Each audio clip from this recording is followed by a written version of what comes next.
Dito sa Abida Tower, Nagpa-video ako. makikita mo yung amenities. Nahangal ako Ito sa yung amenities. view. Swimming pool dito support my sa channel, loob. like and subscribe Ayan, for next video to be diba? uploaded. Support naman dyan Maganda mga rin. ka-OFW. Dati akong OFW, ngayon nag-for goods na ako. Ito, Swimming pool. parang Pag iba naligo na ka namang dito, chapter sa buhay ito yung ko ano mo, pagkatapos ng naliguan. OFW. Ayan. Pwede maligo dito. Ito, sarap maligo Abida dito. Tower. Sinubukan ko na. Kaya, ayos rin. Nagagala lang dito. 1 month lang kami dito. Siguro 1 month or baka mag-extend pa.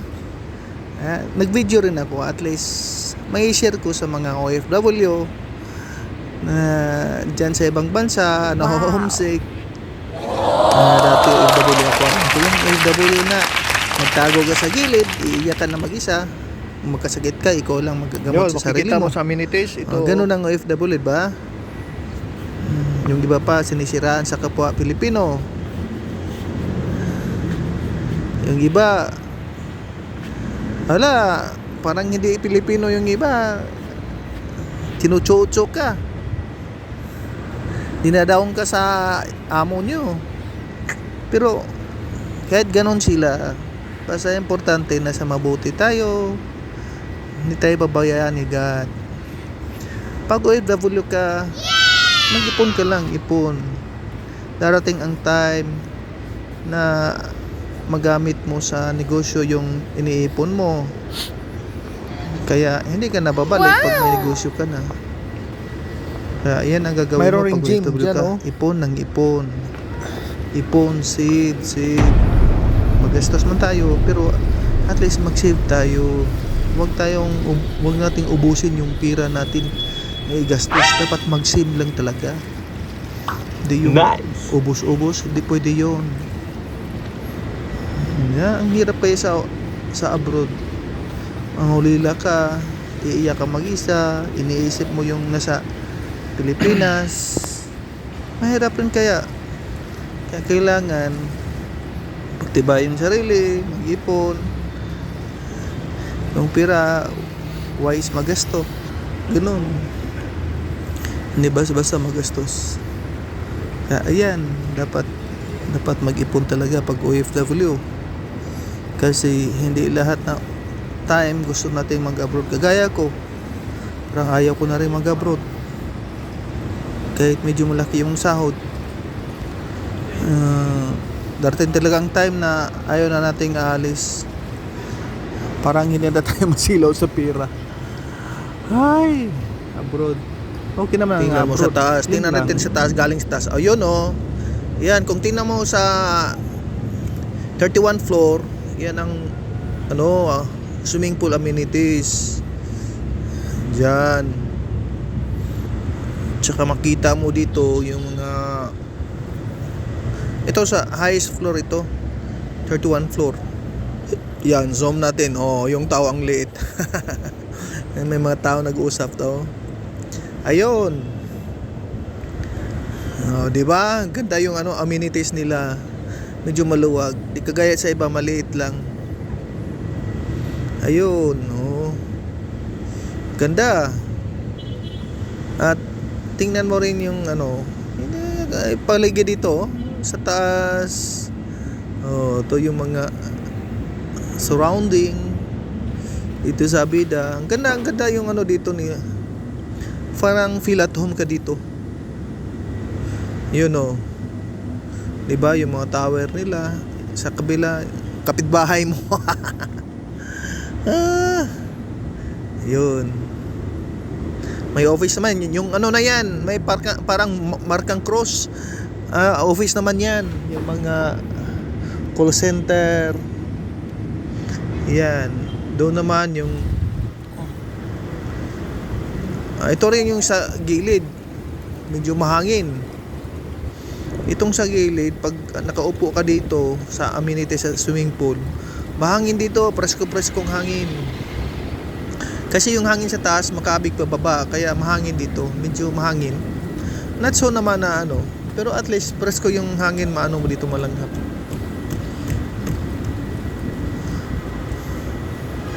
Yan, di ba?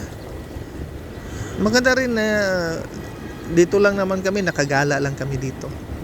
Mayroon kaming kaibigan. Yun pala, pwede rin dito mag-stay ng ilang araw, 1 week.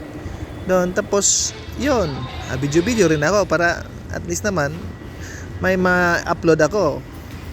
Kaya, yun, ito, tinignan nyo. Mayroon rin, yung sa, pwede ka mag, treadmill, dyan, exercise, pwede yan.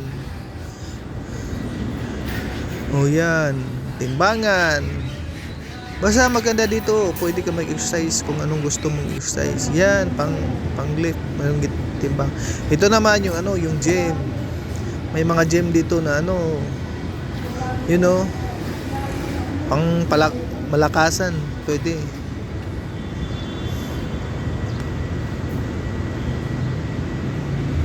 Yan. Hindi lang ako pumasok. Ito naman yung sa Sky Lodge nila.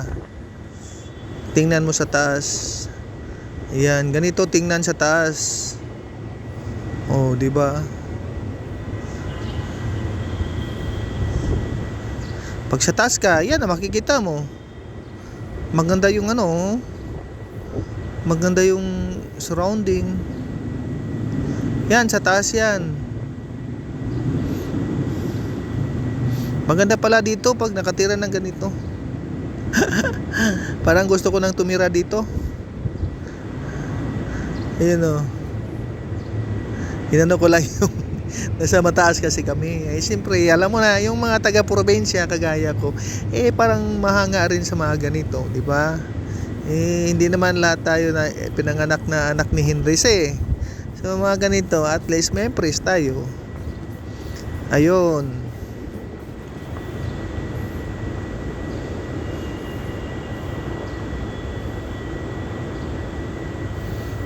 Di ba?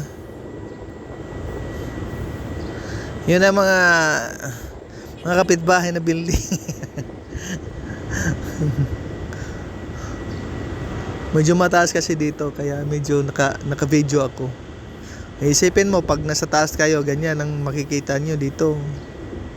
Yun Yun, yung mga malayong building. Try nating i-zoom. Ayan, at least kung maklaro ba. Di ba? Ito yung mga magandang tanawin rin. Mahanga ka rin dito sa Avida Tower. Di ba? Makita mo yung hindi natin makikita sa baba. Medyo nakaangat lang kaunti dito kasi mataas dito.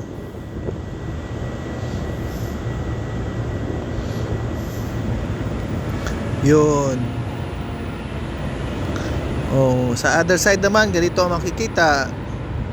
Ayun. Di ba? Ang ganda. Ganda ng ganda ng view. Wow.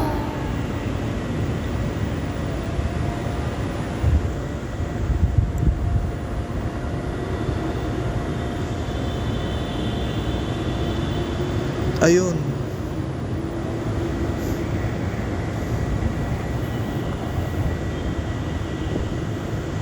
Maganda ang view dito. I-zoom rin natin minsan para makita natin yung medyo malayo.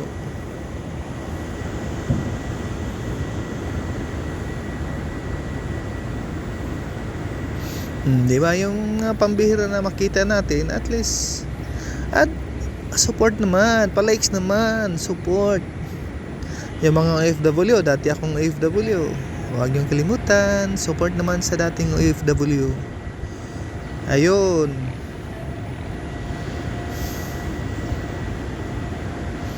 Yun maganda tingnan.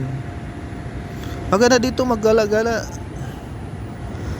Yun lang, ang lang dito, kung may matirahan lang dito, ayos, masyado.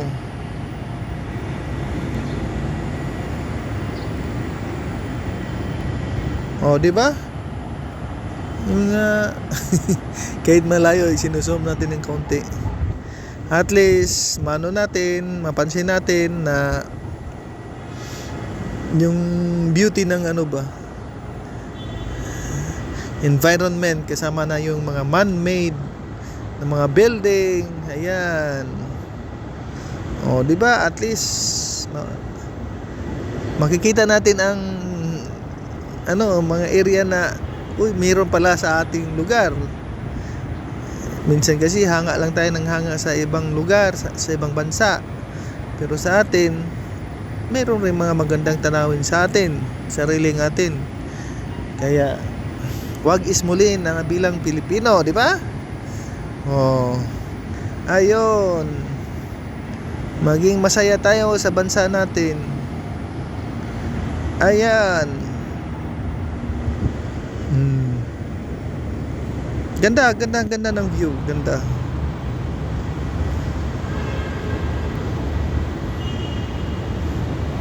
Ayun So huwag naman kalimutan yung pa-subscribe, likes naman. Pa-support naman dyan. Ayun maganda talaga. Yun, hanggang dito na lang sa muli. Maraming salamat. Have a nice day and Happy New Year 2025. Salamat sa pag-support.